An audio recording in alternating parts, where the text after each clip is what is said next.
Welcome to another episode of Exploring the Vintage NFT Space podcast with ZeroG.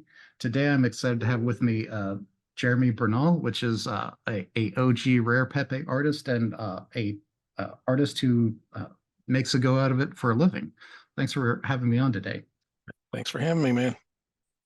Yeah, really excited to talk to you today.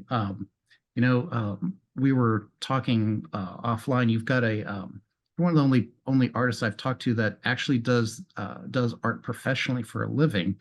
So Oh, and specifically digital art too, which is I think really interesting. So I think we'll have some fun talking about that. But before we go into delve into your art and NFTs and your business, why don't we talk about tell me the story about how you like found out about crypto and what pushed you into making the leap to make your first purchase. okay.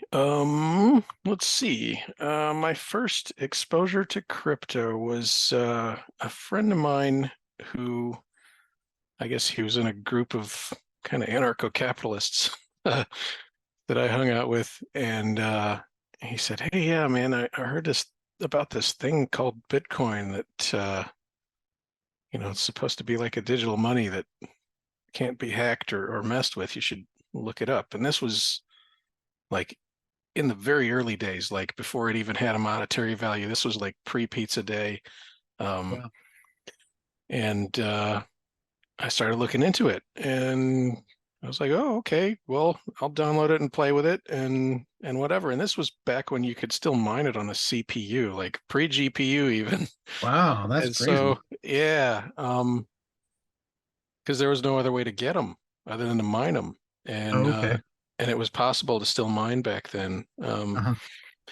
And so I did it, and I mined, and then it became more difficult, and then the GPU stuff came out, and the mempool stuff, and the so I joined mining pools and mined them that way. And You joined the GPU race back then. yeah, I joined the GPU race. I mean, I just did it on my laptop to begin with, and then I did it like any spare computer I had was chugging away. And um, it took a while, but it was well worth it when you look back and say, all right, well, it took me so long to like mine a single Bitcoin in these mining pools, but look at it now. So then, So I you were guess like when you were CPU mining, was that with pools or was that solo mining back that then? was solo mining. Okay. That was old school. So, I mean, I don't know exactly what dates those were. Yeah. Um, And one of but my yeah. one of my biggest regrets is I found out about Bitcoin um like back when it was still in the GPU era and I had like a gaming laptop, I think. I think it was Mhm. after the CPU, but I had a like a high-end gaming laptop that had a GPU that was, one of the hot ones to do that with. And I never bothered with it. I've just been kicking myself ever since, man. Yeah, this was back when like the mining stuff was just part of the original software, Uh-huh. just because you could still do it. Now they don't. I mean, they couldn't even include it. You got to do special crap. But Mhm. yeah, it was a much simpler time. um, yeah, and then came the thing of what do you do with it? So it was just kind of accumulating, and man, I remember I don't know how many Bitcoins I spent to buy an I use coins t-shirt, which I've since lost. I've been looking for it everywhere and I can't find it. But that t-shirt's worth millions of dollars now. uh, I wanted to put it in a frame, but yeah, unfortunately it's I think it's long gone.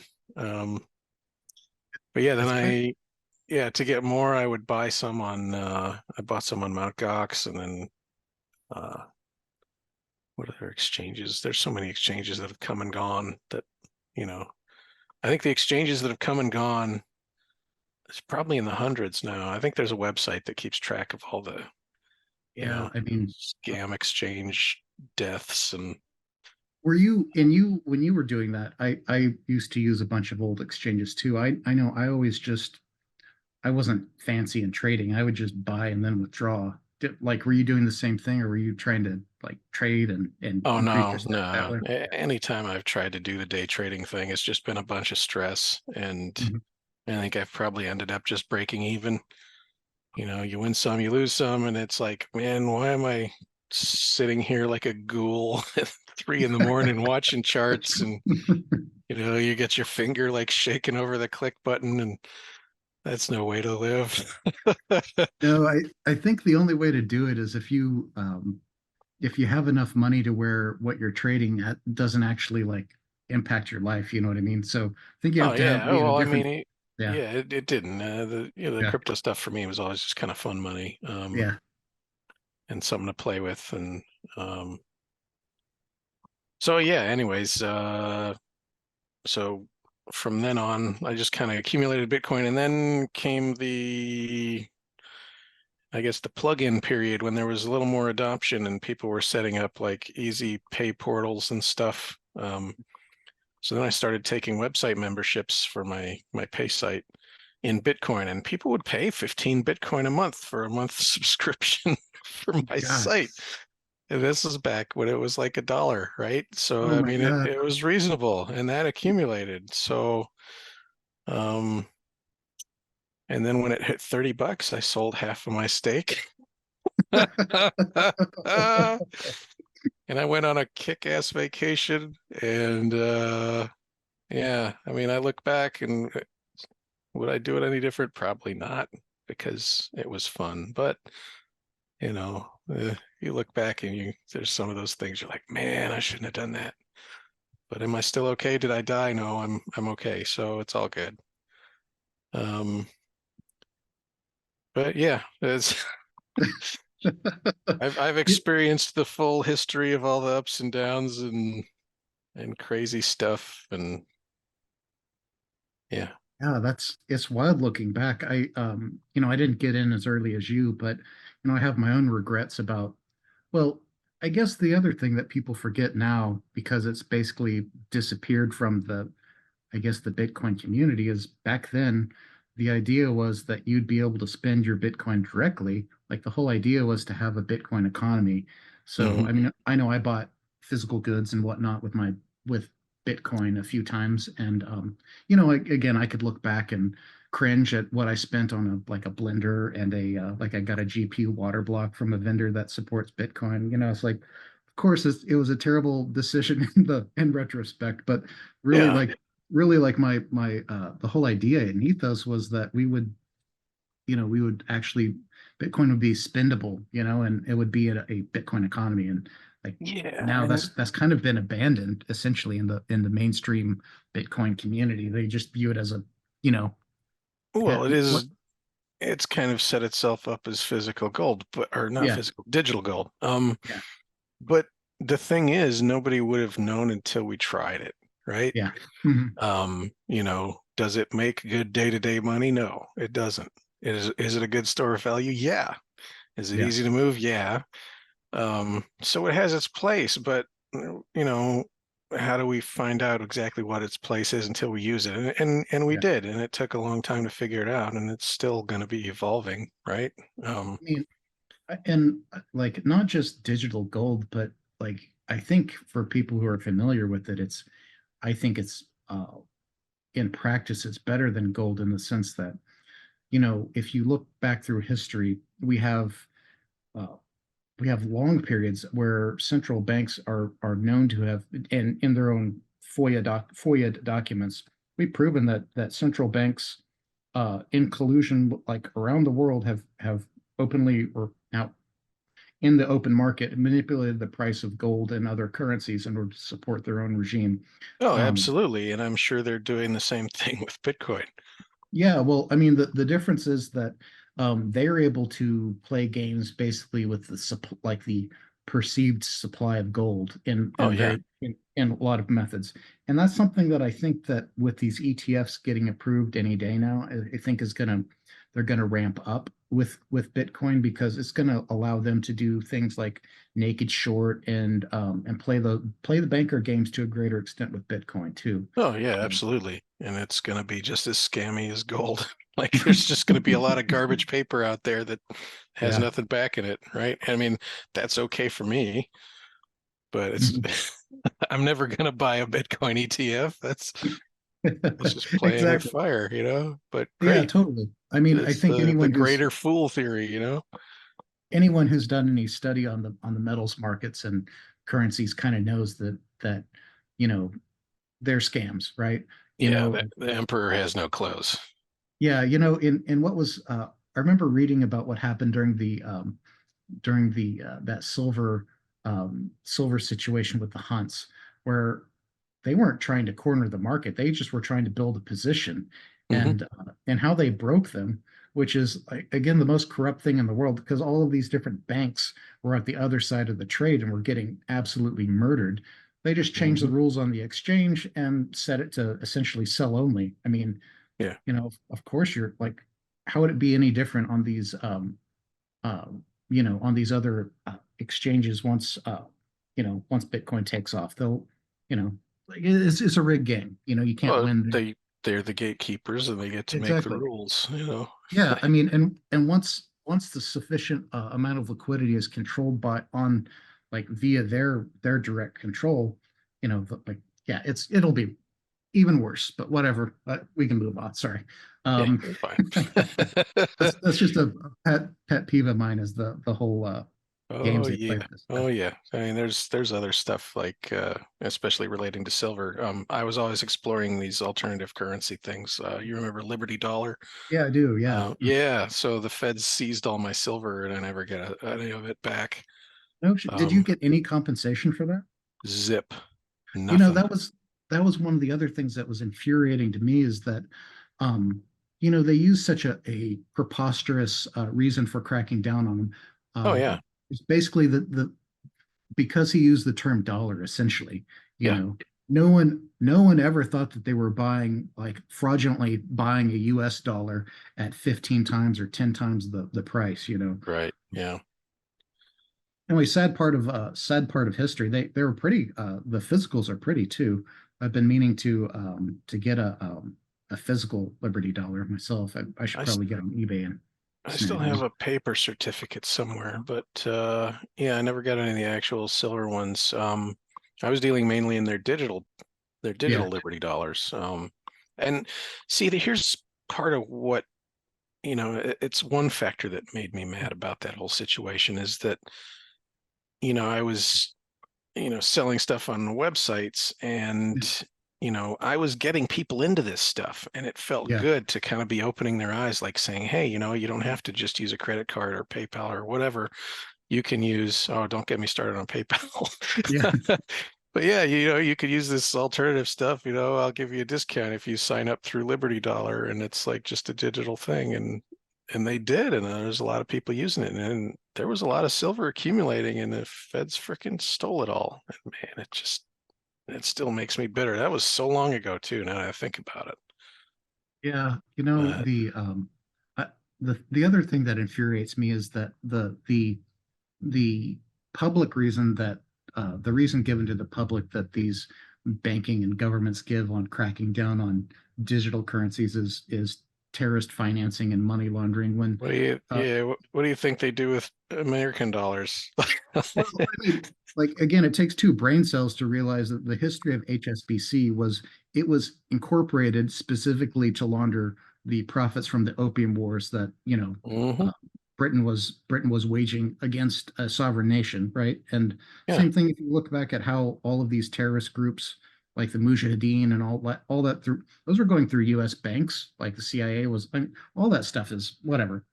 Well, yeah. Well, there's a shocking percentage of like U.S. $100 bills that have Yeah, cocaine residue on them. yeah. Like it's alarmingly Yeah. high. They don't think that there's like ugly things happening with their government issue fiat. They're worried about a couple of nerds in their basement, like trading Bitcoin for magic mushrooms or something. Come on. Yeah. Yeah, Yeah. I think like to your point though, I like for me one of the big turning points is I had played with Bitcoin and done transactions and sent and receive and all that stuff and played around with it when I kind of got into it. I didn't buy a ton because I'm dumb, right? But for me, what really showed the necessity of systems like Bitcoin was when they like PayPal and all those other basically every banking related entity dropped blacklisted Julian Assange and stole their the assets that he had access to, whether it was bank accounts, PayPal accounts. You couldn't Oh yeah, donate to them. yeah, They severed his economic lifeblood, and the only way that they could accept donations at that time was through Bitcoin. And I think he maybe accepted a couple others, but it was mainly Bitcoin at the time.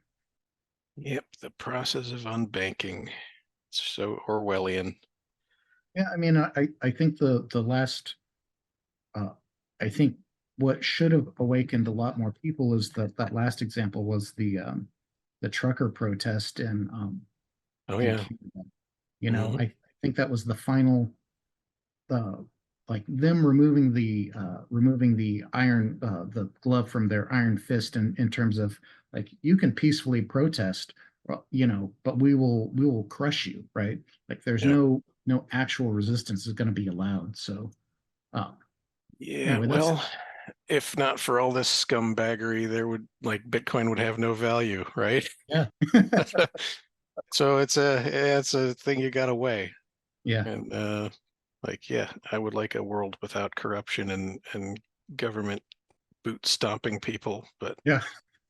But that it proves the need. I think the and ultimately where I think things are, I don't know how we'll get there, but what I would imagine is that whether or not it's Bitcoin as the technology, but the open ledger, um, you know, is basically the recipe for taming these out of control governments. oh, absolutely, Um, it's forcing honesty.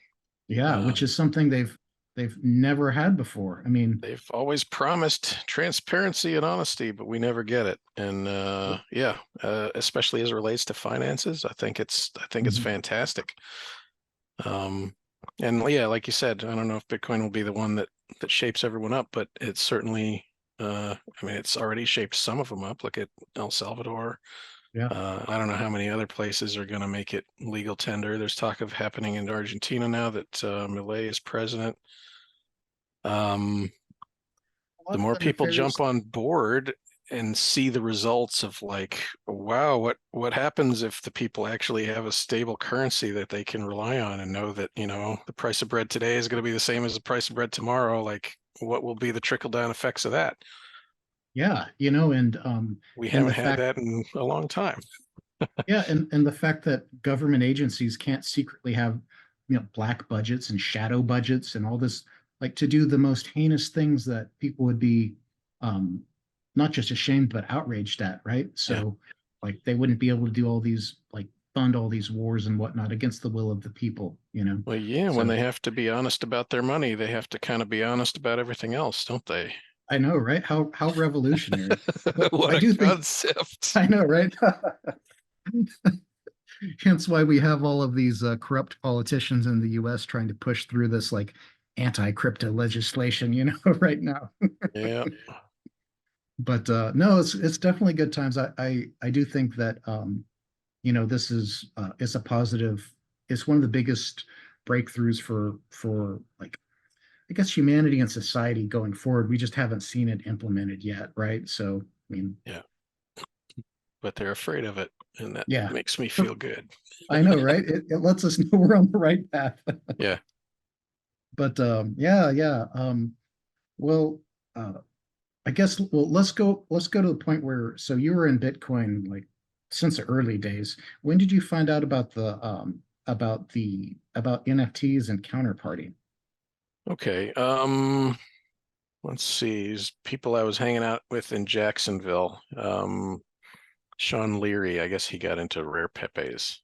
Yeah, yeah. And we Hmm. would have these, meeting of Bitcoin people once in a while. And he kept telling us about it. And we're like, what the hell is he talking about? These rare Pepes. What the hell? Please explain it to us. And it took him a while. Like, we're all like, okay, it was English coming out of your mouth, but it's not making any sense to any of us. Like, why? Is this just another shitcoin thing? And uh, so eventually I just had him sit me down and show me like, all right, what the hell is a Rare Pepe, and how does it work? And I took notes and like started going about making the stuff. I was familiar with Counterparty and what it could Okay. do and couldn't do at the time, and I thought it was a good kind of technology. Like people were seeing the need for sidechain things, and I was impressed that they actually burned Bitcoin in order to make the counterparty tokens, um, which gave them value, right? Yeah. Gave them equal value on par with, whatever the value of Bitcoin is. So, um, I mean, if you want to make something that's interchangeable, that's great. So anyways, I was like, all right, what can I do to make some Rare Pepes? So I did, and yeah, I can't remember how many I made. Two or three. Was it maybe more? I don't know. I've made a few Bitcorns too. I haven't really played with any of that stuff in a while though. Um, Yeah, I mean, on like, well, let's jump into your rare pepes after we talk about your background in, I guess in art and digital art, and then we'll circle back around as we get to that timeline in your history there. okay. Um, So yeah, like I mean, so we were talking before we were recording. So you've got a long background um in art and in digital art, and so like just kind of tell us where you got started, and then kind of tell us your man. story in that space. Yeah. All right. So I guess I started actually earning money doing art as a teenager. Um, when I was it 13? I asked my parents for an airbrush for my birthday, and they bought me one because I'd seen these guys at the carnival doing it, right? Airbrushing t-shirts and stuff. I was like, man, that's really cool. I want to learn how to do that. And so yeah, they bought me an airbrush, and I started playing around with it, and I was wearing one of these shirts that I had painted Mhm. at school. And this kid I know says, "Hey, did you paint that?" And I was like, "Yeah." He's like, "Oh, my dad's looking for somebody to help him. He's got a business that does t-shirts." I was like, "Okay." Turns out this guy lived like 2 blocks away from me. Um, and his business was the one that does like t-shirts for every sci-fi convention known to man Oh my God. in the United States. Like they would go to all the cons, they would make the t-shirts, like basically they would screen print the line art on them and then color them with airbrush. And Okay. so basically my teenage years, even into college, I was, working in their basement, uh, airbrushing t-shirts for them. And I had always been into art and drawing and stuff my whole life, really. I can't say when I started, and um,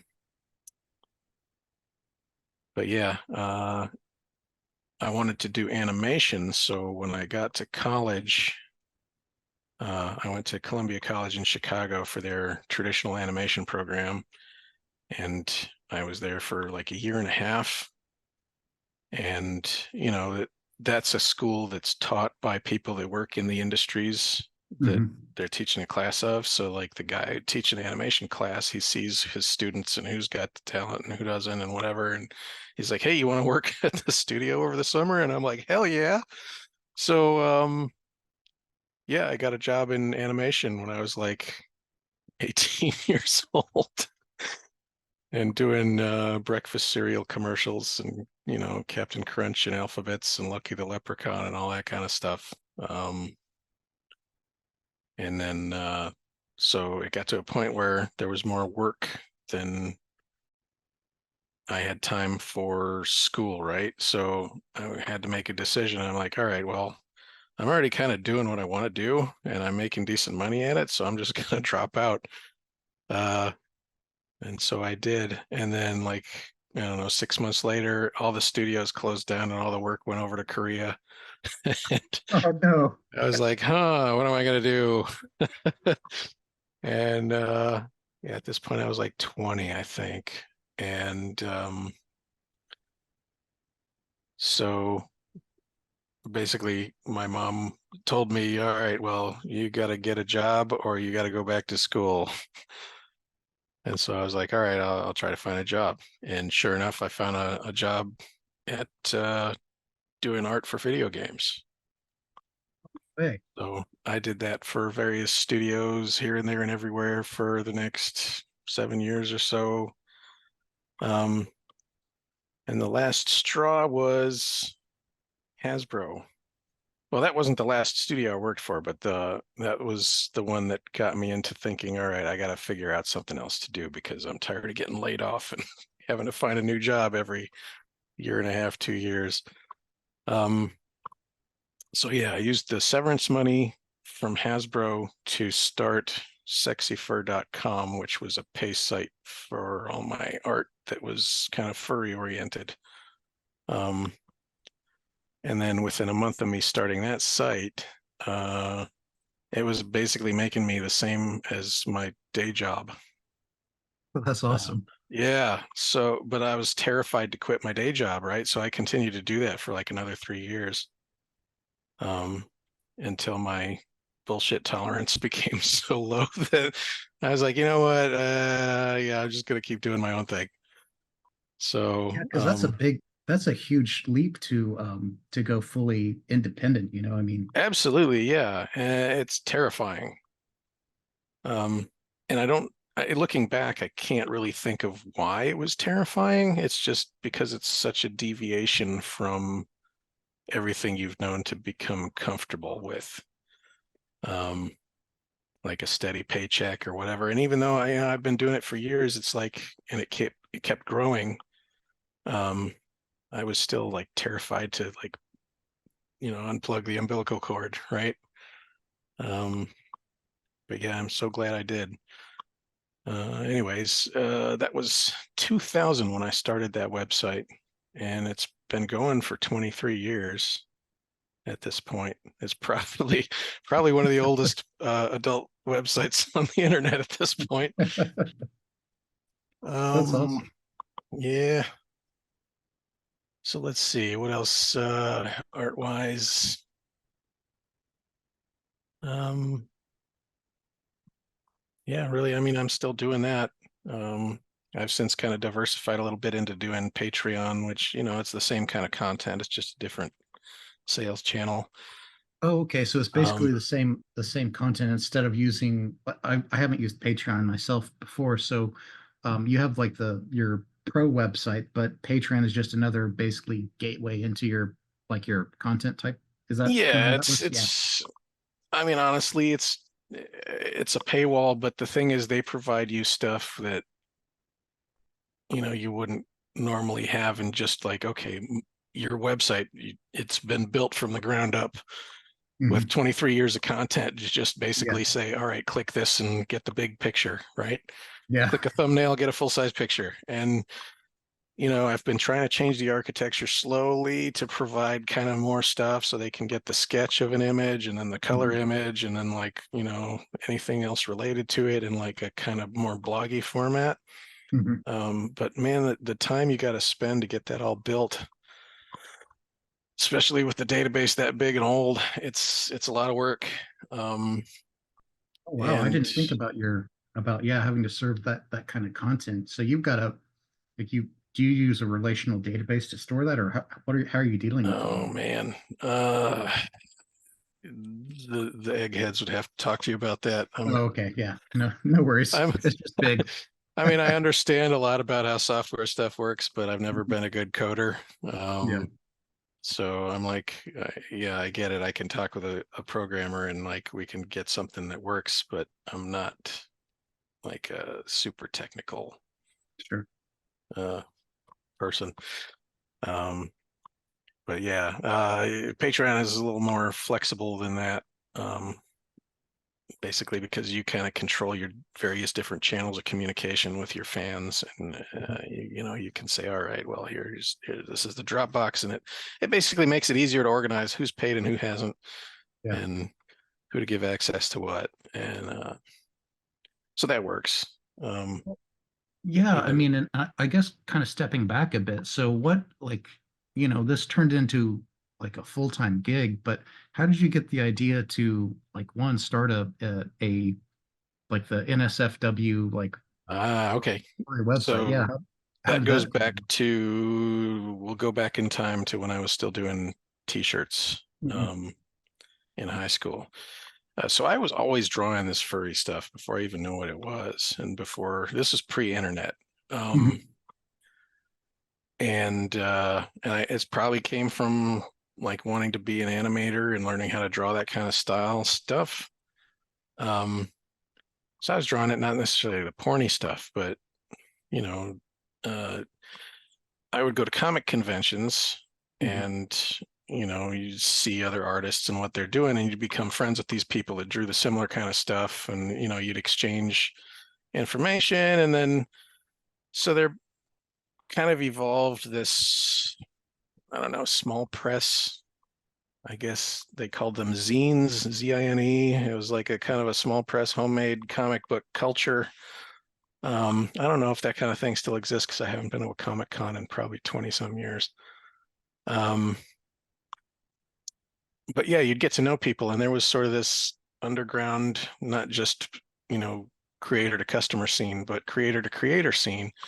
Um, and we'd have this mailing list and this big packet of stuff that would kind of make its way around to all these different artists. So you get this big pack of artwork in the mail, like just copies that people had put together. Mhm. And you would copy the stuff that you had made and put it in the stack and send it to the next person on the list. And so it was cool because you could look through all this different stuff that people had done. And I guess that was the way that we did it pre-internet, in terms of sharing the artwork. Um, and then, the people you'd be good friends with, you'd just draw them stuff and send it to them in the mail, and just go back and forth. It was pretty cool. Um, yeah, the snail mail days, pre-internet. Anyways, you'd be at the Comic Cons, and you'd be drawing stuff for the other people, and you'd be drawing stuff for customers, and some of them would come up to you and say, "Hey, can you draw this, but like a little bit racier?" Okay. The money's good, right? So then, you draw that, and some other people would come up, "Hey, I saw that thing you drew for this guy. Could you just make it a little bit more porny or whatever?" And then, okay. And so, for a teenager to go to Comic Con and come back home after a weekend with a big stack of cash in your pocket, that's like pretty cool, right? Oh yeah.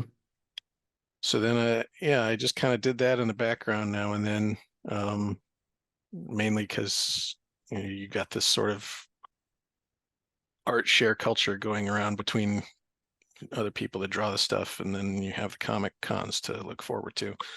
Um, so I guess fast forward a few years when websites became a thing and we had access to the internet, and I started making just a free generic website where I would just post my art and on image galleries and things, and it just kind of got a big following. Um, and I kept it free until that fateful day in 2000 when I was like, all right, well, a lot of people are taking my art and sticking their own signature on it and trying to take credit for my work. Oh Uh, no. yeah. And B, like, I need to find another job. And so I figure, it might take me a couple of weeks to build a website and see if it makes any money. And so sure enough, that website was born. Um,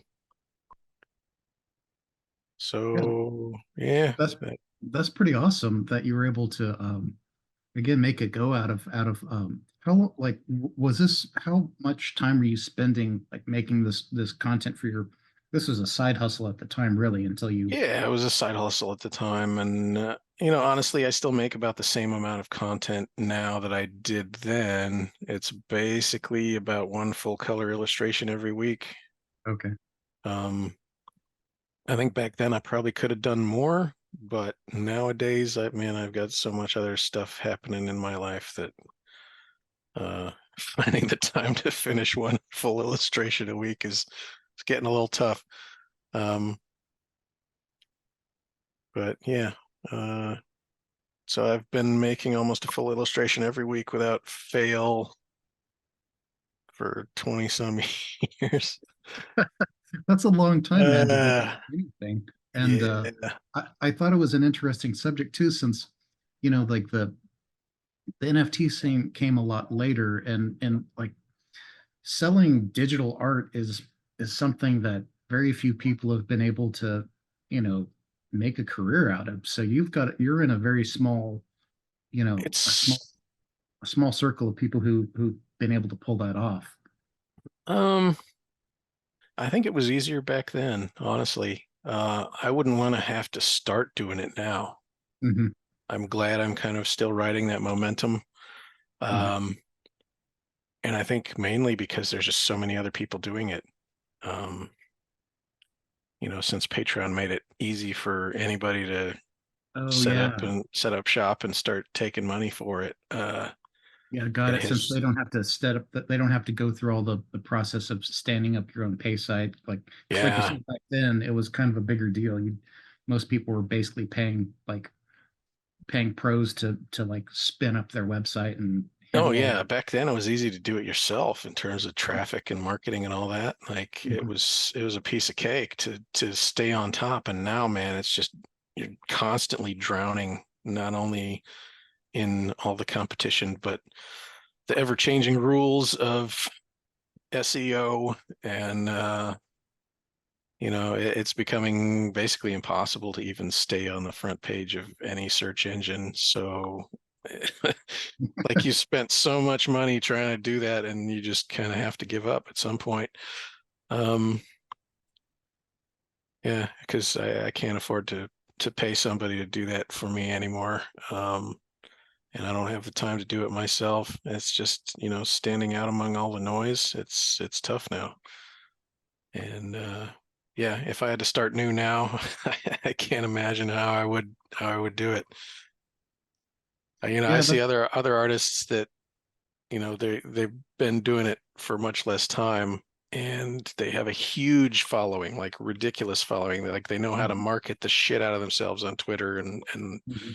other channels, and they have much more followers, at least, in terms of what their profile says than I do. And, they're still struggling to get actual conversion into cash. Oh, okay. Yeah. So So followers doesn't necessarily equal subscribers in this, yeah, economy. exactly. And it's getting harder every year.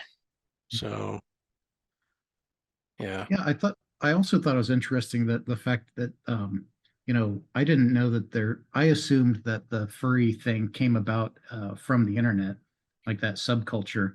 Um, No, it existed before. yeah. Um, yeah, yeah, it existed. I think probably far before. Like Okay. we're talking early 80s, maybe. I wasn't part of it then, but Yeah. yeah, for sure. Um, I think the internet just facilitated, people finding each other, Yeah. um, because you could share the content in places and, actually talk with people, say, hey, oh, you're that guy that draws that stuff.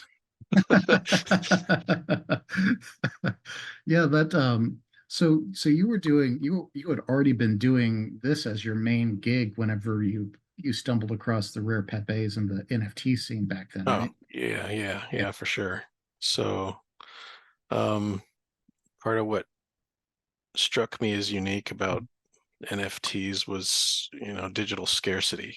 I had my fair share of knocking heads with pirates over the years, and man, if they could make something that like you couldn't pirate. Yeah. If there was some pirate-proof way to publish an image on the internet, man, I'm all about it. But still, I don't think there is. It's just because computers make it so easy to make duplicates of stuff, except for, crypto tokens and things like that. So yeah, that kind of aspect of the stuff, it attracts me. Yeah, I think there's a lot of shitcoin aspect to it that I don't like. I think once there's a good, easy to use chain that holds the entire image. I think that will be the best kind of compromise. Mhm. I don't like the fact that, okay, well, you've got this token, but then you can't see what's on it unless you have access to the website. And then there's still, I mean, it's not necessarily a counterparty risk, but it kind of is, because if Yeah. that website ever dies, then all those images go with it, you know? Yeah.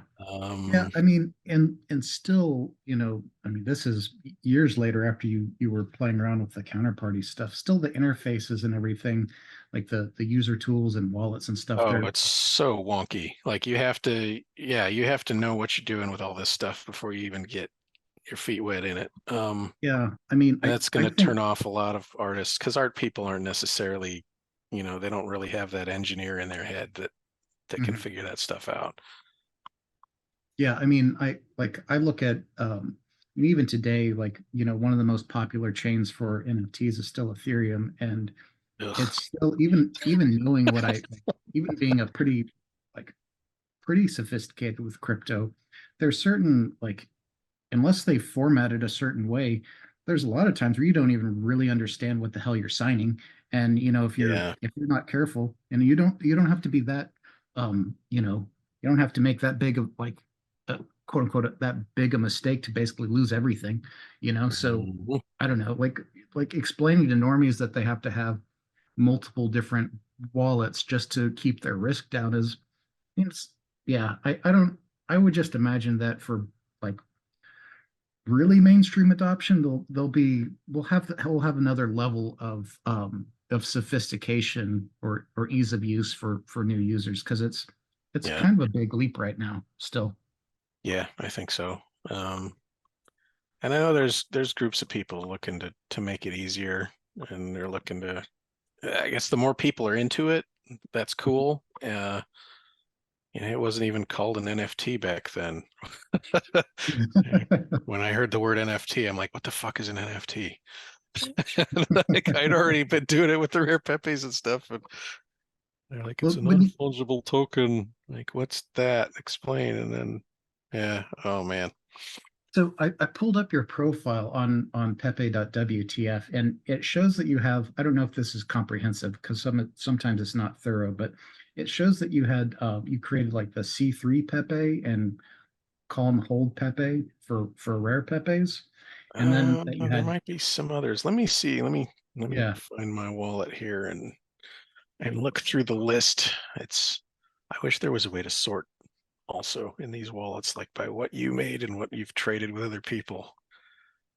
yeah. And then Um, in Bitcoin, it shows that you created Bitcoin Rose and the kernel.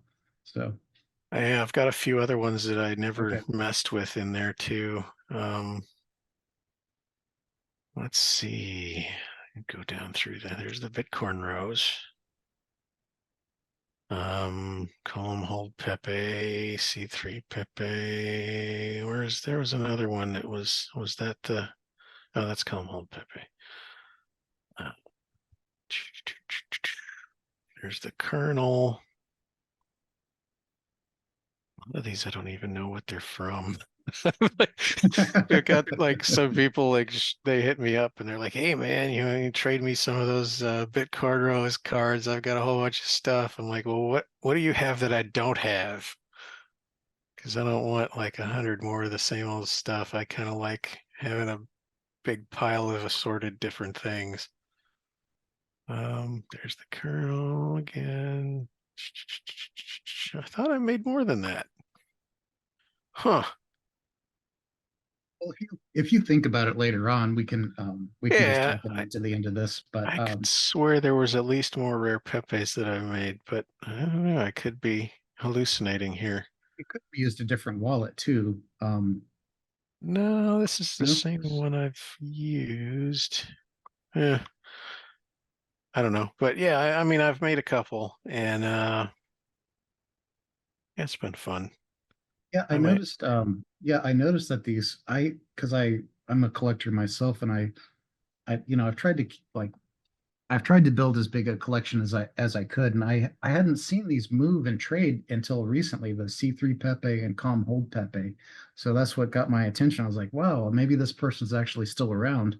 So those are both really like the like the art, especially for like C3 Pepe is like super clean, you know. And when we look at your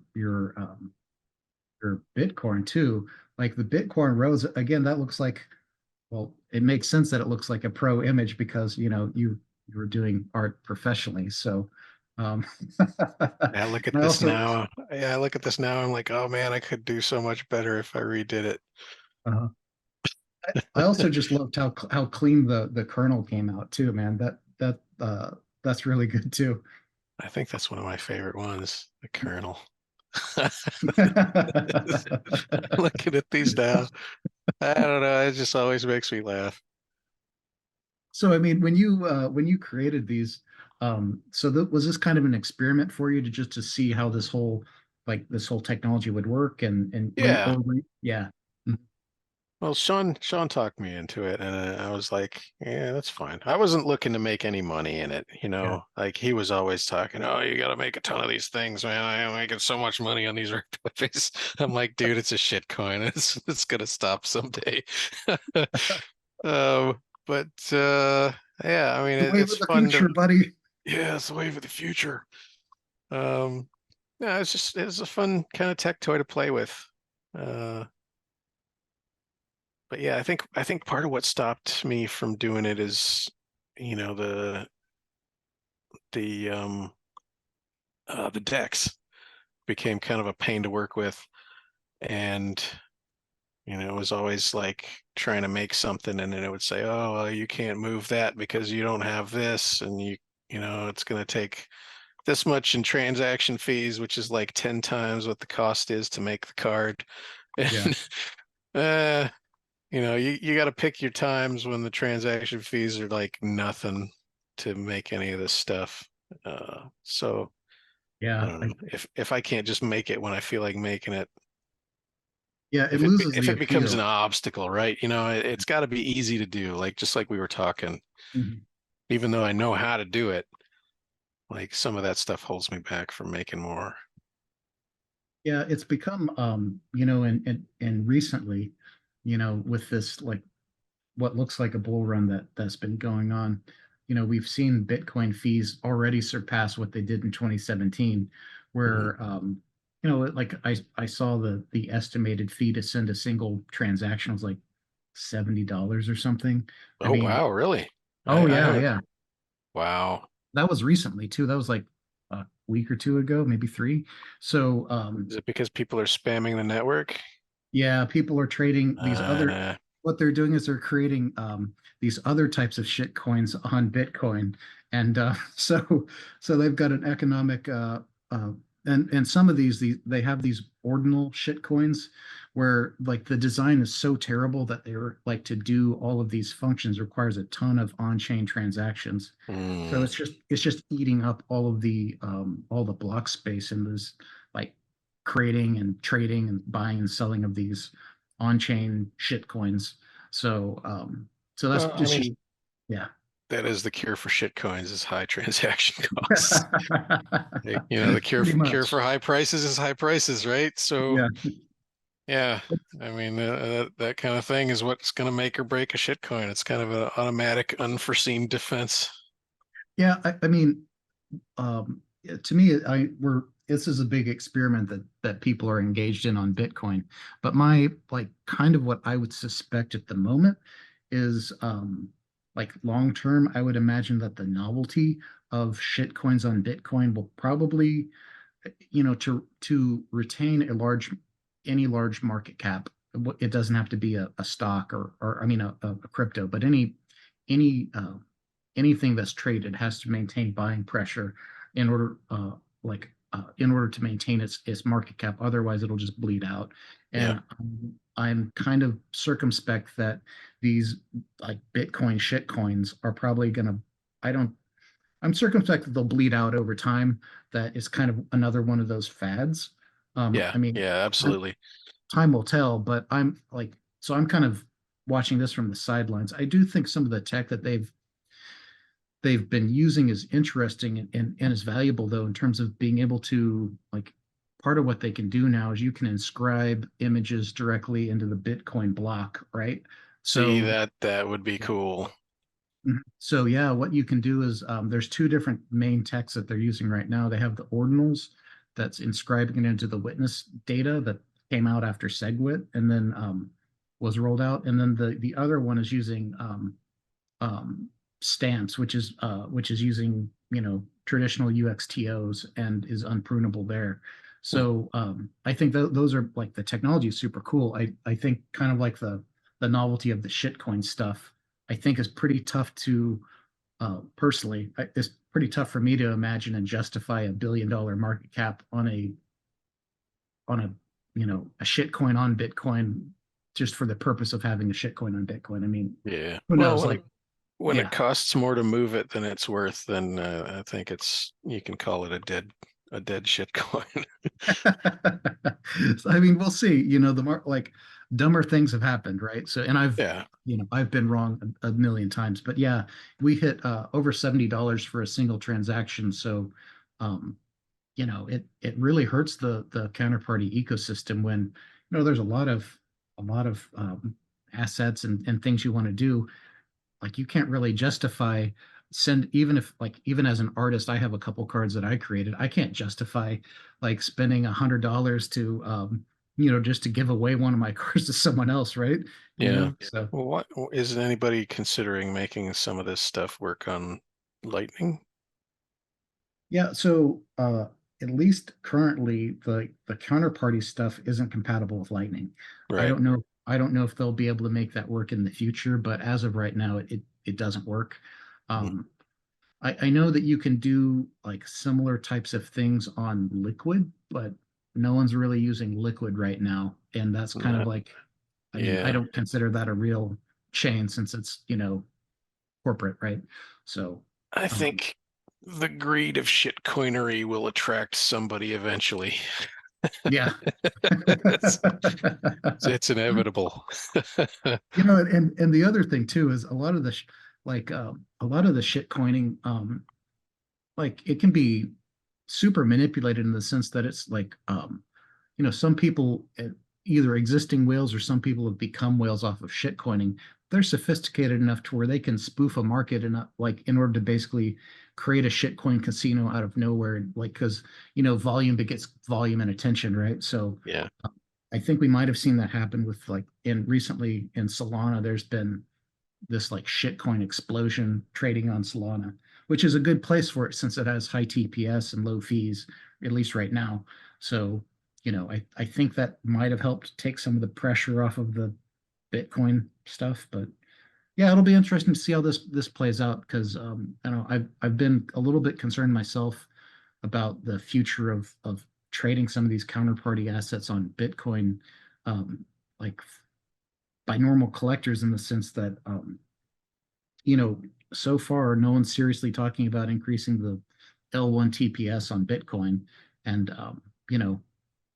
more users is more transactions. So, prices are going to go up without more block space, more TPS capacity. So, Yeah, and it's gonna leave this stuff basically to the hardcore collectors, I yeah, think. exactly. Yeah, that's where it looks like it's going, where either the individual cards are going to have to become much more expensive to justify the transactions, Oh, it's or gonna it'll have to, yeah. yeah, or it'll basically, like, what'll happen is big collectors are only going to move, like, sweep entire wallets in these huge sales, right? Where, Mm. you know, hey, maybe, like, it could be a $2 million wallet, but no one, like, it doesn't make sense to part it out like in individual pieces. So you just would see like infrequent, like, baller sales, right? And people sweep a wallet and pay, who knows, at the time, maybe $1,000 transaction to move it from one wallet to another, where in that sense, the TX fee doesn't really matter, right? So Well, I mean, if I could really sell these calm hold Pepes for what it's telling me they were worth, I mean, let me know.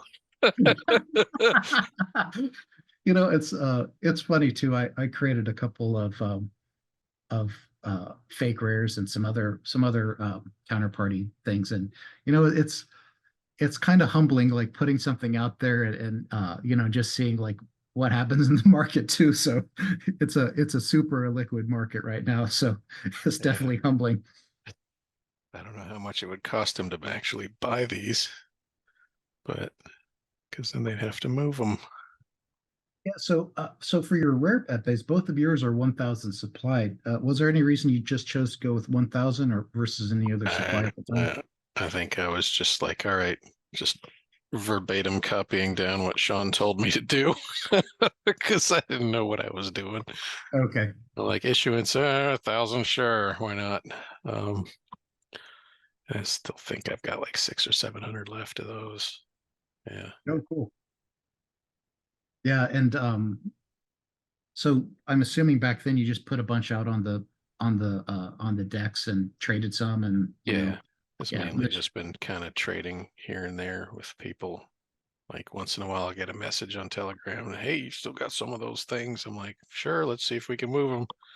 yeah, I'm like, you yeah, and send me the bitcoins to move them. I'll send you one. yeah, Um, yeah, I'm surprised the Bitcoin rows aren't worth more. yeah, There's because I only again 60 left of those. when I saw that one, I was like, wow, that one's I mean, I was like, wow, that one's like got super high quality art, and again, I also just thought that the kernel was just it's just super dank, It's way up. I like the kernel. I think I might print that and put it on my wall here in my office.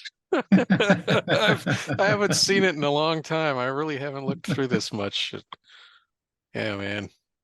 Yeah, That's so smiling corn face. Just yeah, it just, sometimes it's just like you just see something where it was pulled off and they just nail it. And that's it doesn't have to be super fancy and like the composition or anything. It just looks great. yeah, that's funny.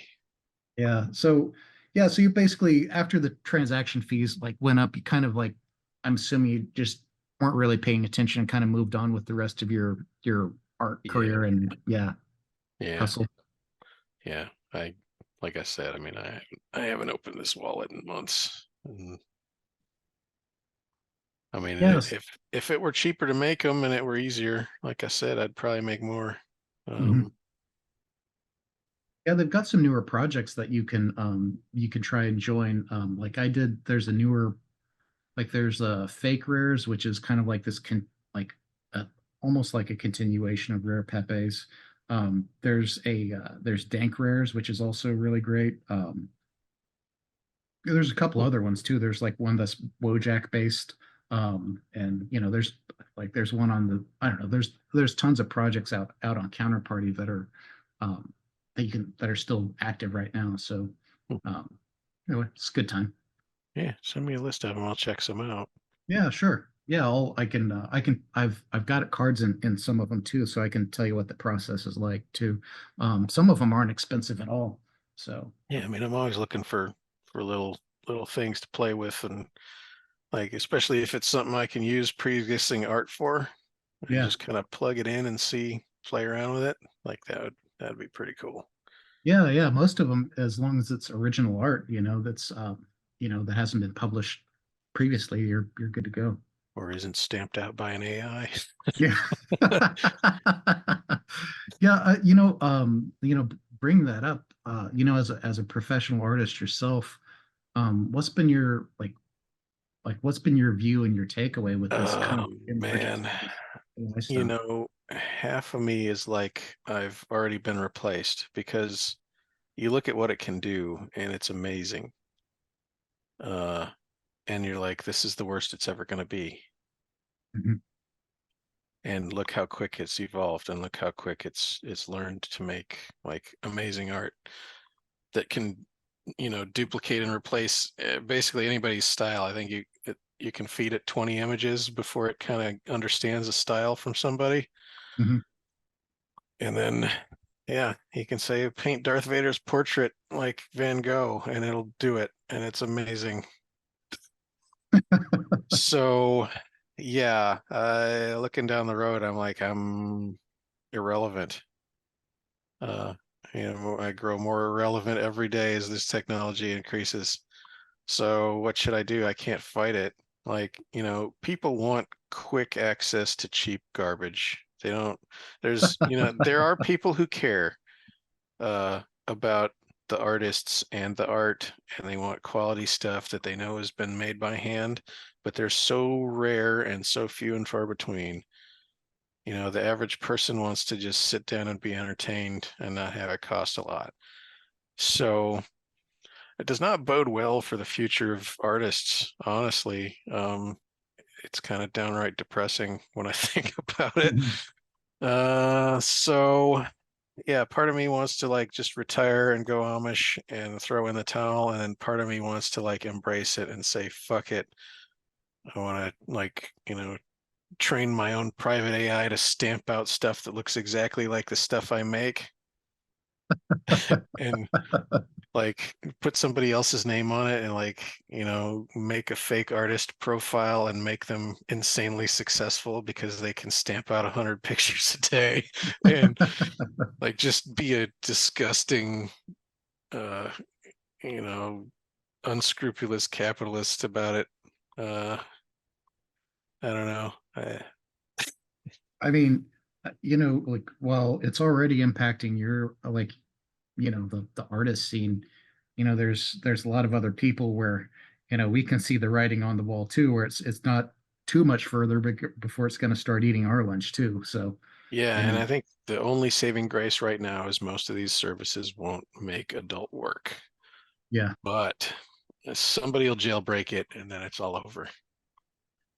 yeah, that's a Because good point. why should they pay me, 10, $15 a month, which at this point is nothing, Yeah, uh, to I do mean, you art by can't get a hand, and when they can just ask what you call it on Discord, like stamp me out a picture that looks like this guy's stuff. And oh, Mid-Journey, yeah. yeah, Midjourney. I can never remember the name of it. Um, yeah. Which, like you were saying, $15 is like you would struggle to get a McDonald's meal now for $15. I mean, Oh, it's dude, we went to Five Guys recently. It was $20 for a burger, fries, and a drink. Like, holy crap, dude. yeah, it's getting bonkers here in the US. And all of our government, which has been lying about inflation for years and years with the way they cook the numbers. Hmm. Like Shadow Stats has been keeping like the original metric for inflation. And for years it's like been double, triple what the official Oh, metrics are. I haven't checked in the last yeah. couple of years to see what they're saying, but I mean, we're It's getting it's not. destroyed. Yeah, it's not any brighter. No, we're getting But destroyed by it's the inflation. same factor, AI art is inflationary pressure on anything handmade. Yeah. Mhm. It's I guess the other aspect too is, I remember back in the 2016 election where it was in 2016 where I first saw some of the AI stuff that they were doing for video. I don't think I had seen the like many, or if images I don't think were on my radar, but I saw some of the early AI stuff they were doing with oh yeah, so there were the early stuff where they were able to upscale textures from old video games to make them higher res, which I thought was amazing, right? But the Hmm. other thing is we saw those videos where they were deep faking videos for the first time that like wasn't perfect, but it was like close enough to where you knew that, pretty soon I'm sure some guys have like a clever name for it, but we're in essentially like a post objective truth world where Yeah. like you It's a, can't like just because something looks good, you can't necessarily trust that anything is real, you know? yeah, it's as good or better than any kind of real evidence anybody can provide. Yeah. It's And scary. it's really spooky. So yeah, like, like you're It, saying, it's already threatening kind of like the artist world and like some of the other like normal jobs, especially in the IT space, I think are, we definitely have a clock over our heads too. oh yeah. Well, the cost of disrupting basically any of that kind of stuff is next to nothing already, Yeah, and it's just going to get better and cheaper. yeah. So Man, yeah. Start working on those real world skills. I either work. that or either that or I'll save the next box next to me under the underpass. Yeah, save a really good cardboard box. Yeah. Yeah, I mean, I'm not going to kid myself. I market luxury goods, right? It's Mhm. nobody has to have it, uh, and it's going to be the first thing to go when people need to kind of trim the fat in their budget. So, yeah, if they have a free alternative. Well, I guess the other thing that's worrying too is that you know, I don't know. I've been suspecting that either we're already in a recession or we're about to enter one because I don't know. Oh, I'd say it's worse. Yeah. I'd say if they were using the real numbers that they used to that they used to use to Mhm. determine such things, I'd say we're in full-blown depression mode.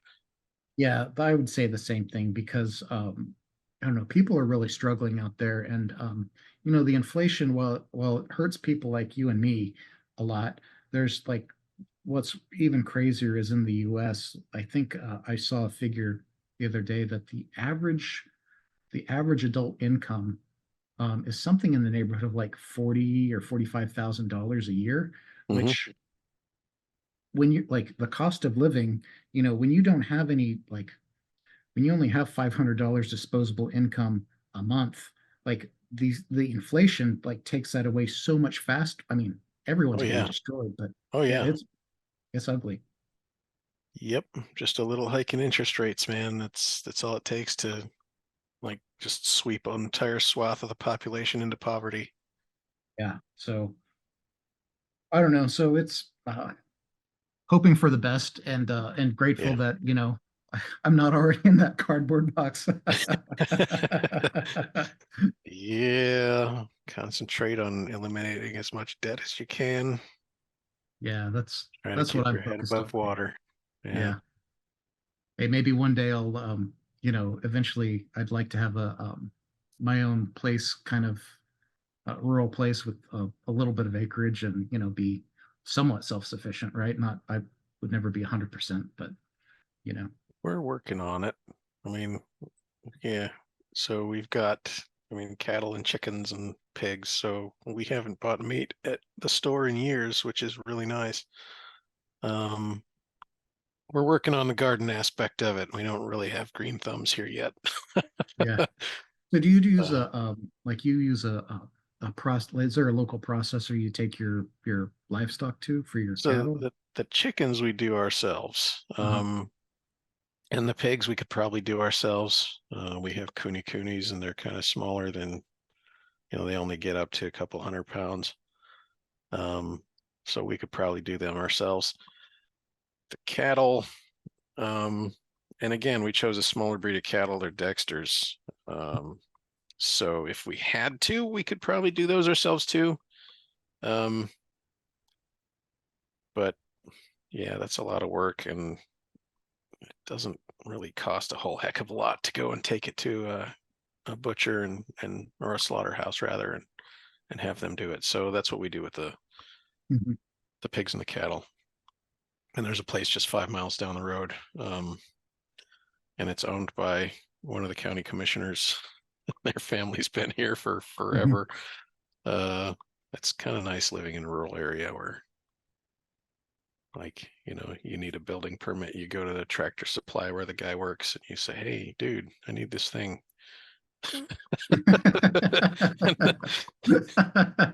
It doesn't take 2 years and, you know, Yeah, like $2,000, you know. everybody who does these kind of civic service things, they also have their day job, and that's kind of neat. There's no Yeah, career politicians out here. yeah, well, that's got to be it's got to be rewarding to have you know, to have that kind of, you know, self-sufficiency and your own like a little bit of food security too, given how things Yeah, are, you know. yeah, it feels good. Feels Yes. safer, anyways. Yeah, for sure. I mean, it's been you know, in the last couple of years we've seen, I don't know, some really, I don't know, it's just it's good to have some self-reliance on that front. won't go into that, but it It yeah, all so dovetails into every other aspect of this kind of stuff that we do with the crypto. And yeah, exactly. Let's just say that the need for crypto has become more and more self-evident as more and more of these like interlocking uh moves have kind of gone into place in the last few years, especially. yeah, So um everything the yeah, government so touches, it turns into shit. yeah, I mean, and and it's become very transparent that these governments are, um, I would argue, uh, acting in a hostile nature towards the citizenry that they are supposed to govern. So Yeah. And I don't know if they do it on purpose or if they've just lost touch that that much with, who they're supposed to represent and what they're supposed to represent. Um, yeah, yeah, I that's don't yeah. I I mean, don't know what the root cause is, but I mean, it's evolved and it's not the same as it was when I started paying attention when I was a younger man. no, definitely. I mean, I know the a couple areas where like you can dig in and see. Well, I mean, a recent example is has come out through I think through FOIAs is essentially when and this is not a left versus right thing, but this is just as an example. Like the when Obama came into office, his entire cabinet was picked for him by was it either I think Goldman Sachs. It's As one of the big bankers, mega, yeah. yeah, the mega banks provided him a list of who would be on his cabinet, Yep. and he did it. So Well, I um mean, they financed his whole campaign basically. yeah, I mean, but even on a smaller scale, when you look like when you it doesn't have to be a grand conspiracy like at a large level, like at a smaller level, like when you have in like these regulators where like at an individual level they're going from being a regulator to suddenly working for the company that they just like passed a an approval for where they make life-changing money with a like job, quote unquote, where they don't do anything. Oh, I mean, yeah, that happens all the time, man. Like yeah, all the time. Yep. When they get cycled out of either corporate job because of unscrupulous high level things, they just get put into a government job. And same thing happens in the other direction. It's like just a circle. yeah. I mean, it happens in pretty much every aspect of government. I'm not as familiar with other countries' governments, but at least in the U.S., like Yeah. pretty much wherever you look, it's like that happens. Well, like But Supreme Court Justice wasn't it Clarence Thomas? yeah, Is that who I'm thinking of? yeah. Yeah. Um, he was a lawyer for Monsanto, Yeah. and he was instrumental in um, the legal framework that allowed them to have patents on gene sequences, which allowed them to sue people for like I guess they call it cleaning seed, which they're Yeah. supposed to buy new seed from Monsanto instead of like trying to grow crops It, from seeds they save just to yeah. Uh-huh. yeah. The other So as much as I like him as a Supreme Court judge, like I look at that really nasty mark on his record, I'm like, ah, like that's just disgusting to me. the other thing that's interesting is when you get a little bit more perspective is that in the US, it's really about the most perverse thing that happens in agriculture, where if you're a farmer and you have a field of heirloom corn or wheat or whatever, Hmm. a farmer next to you can be using GMO corn Yep. or wheat, and then you get contaminated through no action on your own, and they can Yeah, sue you for using GMO. Whereas exactly. it's the exact opposite in other countries where you can sue them for contaminating your fields and your agriculture Yep. with the GMO stuff that you didn't want. So like we have essentially like the worst regulatory environment for individuals. It's like it's bizarre. Yeah, totally. But yeah, I don't know. It's a it's just disappointing. But I think it's kind of on the positive side. The way I'm looking at it is that essentially we're a lot of this corruption has been going on for a long time. Like people just weren't aware of it. I think Yeah, the positive is that people are becoming aware of it and realizing that, hey, like we need to make some changes here because this isn't serving us and isn't going in a direction that is going to serve us either. yeah, So, that's and the positive, to me. yeah. Once again, pointing back to like serious political change, like in El Salvador and Argentina recently. Yeah. Um, I I saw that the new president of Argentina has wouldn't he slash like half or two-thirds of the government oh, positions and humongous amount, and yeah, he's just gotten rid of mandates that your kid go to government schools, so he's encouraging homeschooling and no schooling, just to keep people from getting indoctrinated with the standard socialist crap. yeah.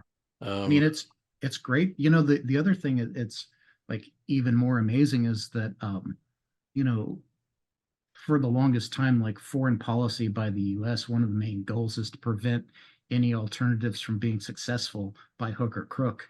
yeah. And this is one of the first times that with both of these, like with El Salvador, the World Bank and all of these countries, the World Bank and all of these different countries, they're playing hardball trying to force them not to adopt Bitcoin and go the direction they did. Oh So yeah. they definitely don't want a precedent set. So it's going to be interesting to see how this plays out. No, like yeah, Millet's speeches, when he basically lays it out for him and says, "Look, there's no money for this, and if we do this, it's taking it out of your pocket, not like it doesn't come from anywhere else but your pocket." But Like the last politician that was honest like that was Reagan. yeah, well, the on that note, I saw he passed a law, or they passed a law there like this week, I think, or last week, where they it's illegal to describe any government service as free, Mm. which is right. It's like Yeah, it's a terribly shitty law, but it's one of that I'm kind of okay with. exactly. It's one of the most common sense things, and like, well, of Uh, course that makes 100% sense.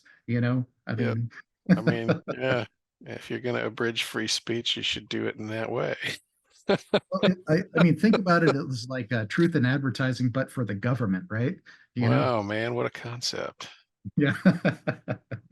We were all thinking, dude, this guy just doesn't have a chance in hell. Oh, I'm that's what I was thinking too. so glad he got elected. I really am. It's a finger in the eye of all this establishment crap. Well, I think the final litmus test is going to be to see if he dissolves the central bank, like he was talking about on the campaign trail. Yeah, I think it'd be easier to do there than it would be here. Oh, for sure. I mean, in the U.S., we have a history where um, the last time they got rid of the central bank, there were multiple assassins sent after the politician that Oh yeah. accomplished that. So, Hmm. but Yep. yeah, yeah, definitely good times. I know we kind of went off on a little Oh, tangent. that's fine, man. I Yeah. talk about any of this stuff all day. But like you said, this is all kind of all of this is really part of the same larger picture. It is, Uh, yeah. I think None of it this kind of stuff does.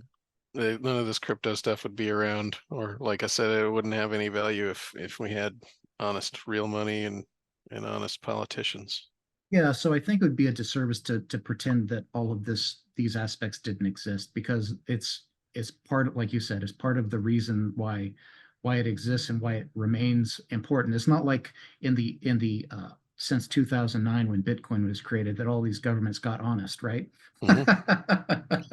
Yeah, it's neat, this kind of Yeah. stuff. It bridges politics, it bridges culture, Mhm. it's honest.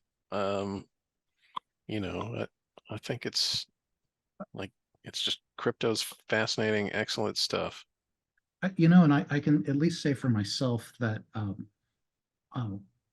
when I have conversations with people who are like well aware or pretty deep into crypto, they they tend to be the best conversations with people I have because they generally have a greater level of awareness and understanding of what's going on too. So it's more edifying to talk to people in the scene personally, from my perspective. Yeah, it's because you get to talk about like overhanging macro stuff instead Mhm. of like the minutiae of like little What Kim daily Kardashian wore struggles or and who she's dating. not only that, but like the irrelevant politic Yeah. stuff, the stuff that politicians want you fighting over because it The, distracts you from like the real issues. yeah, the red meat stuff they throw out to Yeah. keep people distracted and divided. I know back in the 90s, I like you could see what it was going on. Was in the 90s or the 2000s when there was like they were making a big thing and trying to get people to fight on either side about gays in the military and Hmm. stuff like that. And you know, not to say that they shouldn't be, but or either way, right? Like I don't care if they go in the military or not, but like they used that was this big like fight back and forth that was just to keep people from again paying attention to the bigger issues of the day. You know, I Like mean, drone striking children in foreign yeah, exactly. I countries. mean, Yeah. hey, if anyone wants to volunteer to sign up to the military, like, you know, they should have that right, regardless of, I mean, I don't think it's a smart choice and have ethical problems with the reality of our military, like you were saying, like what it's actually doing. But yeah, I mean, They that's can pull a trigger and stop a bullet like anyone else. I don't care. yeah, but yeah, it's definitely yeah, definitely been a really fascinating conversation. So I know you're still like you're still doing your art as a full-time gig. Is there any other projects, or is there anything else you want to like shill or cover going forward, or do you want to shill your existing website? Yeah, I guess if they'll let you get away with it. Yeah, sure. Why not? That's my Um, podcast, so okay, yeah. So my primary old website that's 23 years and going is sexyfur.com. It is adult stuff. I'm still doing that. Um, I also have a Patreon. It's patreon.com/jbernal, BERN as in November, AL. What else is there? I post free stuff on Twitter. Um, and I, I'll include your Twitter yeah, it's handle like in the at description. underscore private lounge, I think. But yeah, you can look it up in the show notes or whatever. I think that's really it for my shameless plugs. Uh, so yeah, through all that, I mean, you can find my online store for my merchandise if you feel like supporting me. Awesome, that would be cool. Every dollar What counts kind of these merch days, man. do you Um, sell? I still sell like the old school like small press comic zines. I still print them out and staple them together and mail them off here. Yeah, man, we've got let's see, dakimakuras like the Japanese pillows. We've got all kinds of stuff, stickers, patches. Um, yeah, got into manufacturing sex toys a couple of years ago, and that went pretty well actually. So we'll probably be starting a new project with that soon. Um, I just I want don't to know. say like It's yeah, gumroad.com/jbernal. Um, okay, that's like a merch store thing. okay. You can check it out if you feel like it.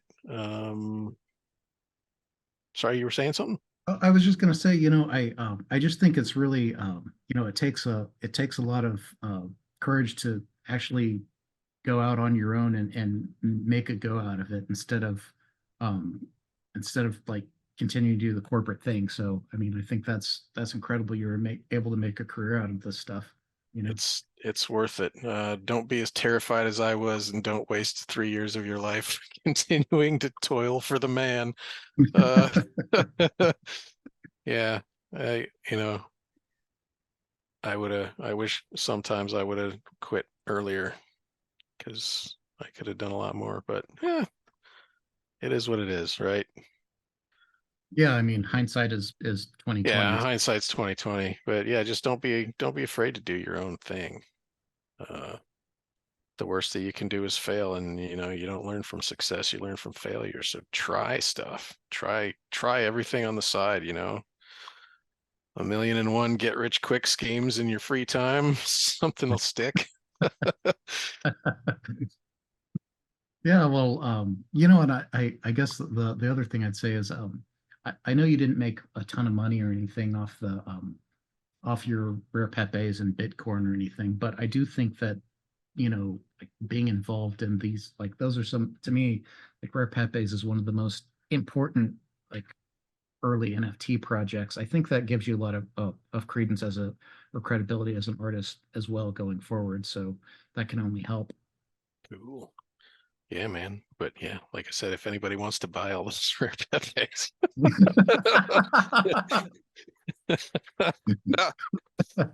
I could use some spare cash. It's been a hell of a fourth quarter this year. Oh, Oh well, man. we'll call it there. It's been a real pleasure. Thanks for Yeah, joining me. likewise. Yeah, it's been fun, man.